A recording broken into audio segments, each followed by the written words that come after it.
you really need to stand off a few meters of wire before you start working.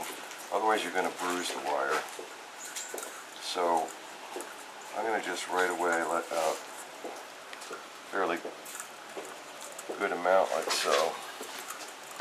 And then just so it doesn't go flying off this spool, I usually don't do this because I have in the other room I have a wire brake that holds the wire from...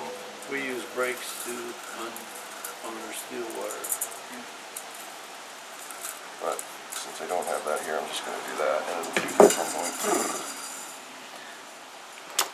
And then you need to have your source pretty well anchored down like so. Now, we sell wire in, if you ever buy wire from us and you just buy one spool, it's just going to come in a brass spool like so. Now this one has these are some that were made with loops on them already, which we also sell.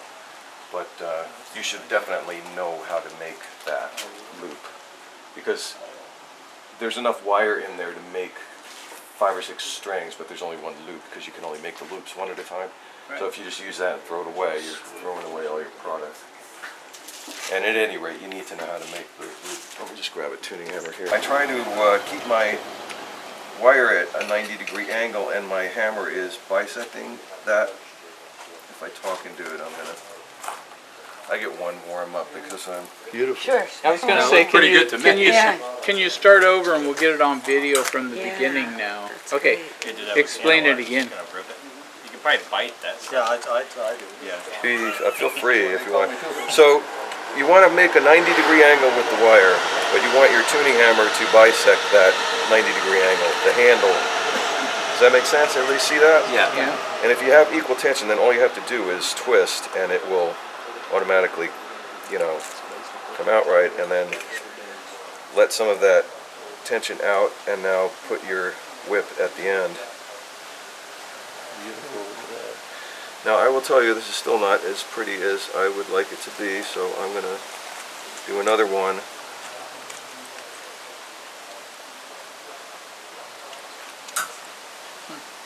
And that's why I like to practice this way, because you don't waste much wire. If you have some practice wire, just make one after another after another. That way you only waste 3 or 4 inches each time. But if you try to, oh no, I have to put this, I just made this loop, I want to try to put that string on the harpsichord, and then if it's not a good loop, then you waste the entire 2 meters of wire. So do 3 or 4 before you even try to put one on the harpsichord if you haven't done it for a while, which, I'll admit I haven't done one for 3 weeks because I've been on vacation. Not for 3 weeks, but that's a Mobetta double helix there. And of course the whip is easy. I use my fingernail to guide and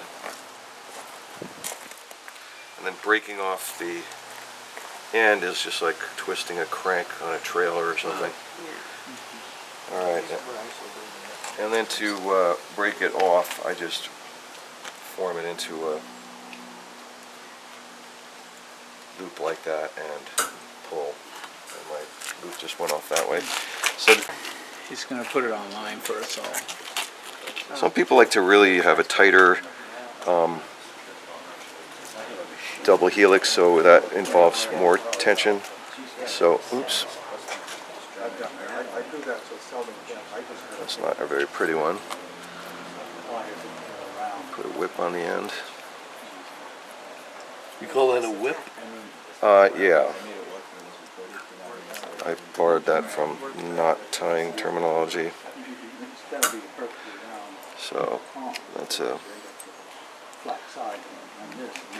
that'll stay in tune, but it's a little bit too tight for my taste. This, of course, is to get our drilled tuning pins, and then you just simply wind them up like so, like you do with your piano tuning pins. And you said there's some that aren't drilled. Yes, there are some that aren't drilled, but just to show you how easy this is, again, the crank. How many winds? How many winds? Again, it depends on the situation, but I give myself a hand's breadth of wire in front of any harpsichord hole, any tuning pin hole on our harpsichords. So you pull it through the becket and then... Yeah, so if this is the hole that I'm about to put it into, I'll give myself that much lead. Okay. And then if I arrive above the hole, you know, I start here, I've given my hand's breadth, and I'm rolling forward, and I already see, oh, this is not going to be enough, then, well, the next one I'll make a little bit more. And if it's too much, accidentally too many, then I'll back up to here and slide my pin down a little further, and then just, you know, go back to business and break off this now extra. Right. What are we wasting our time for? So many tools. But when you don't have a hole in your tuning pin, ooh, I'm sorry, Randy, are you okay? No, just fine. Right in the face. That's insensitive. So,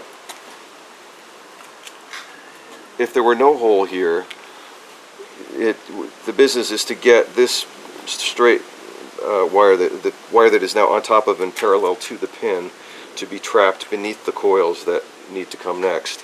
So I start with that, holding the pin with the wire on top of it, and then I simply catapult my pin across and on top while rolling it forward. I know that looks impossible to duplicate, and wind forward without worrying initially about how neat it is, and then I pull it back, move it with my fingernails, tighten it up to where That tool. I want it to be, and then I just wind. I need a hole. I need a tool. Cool. Try to do a piano.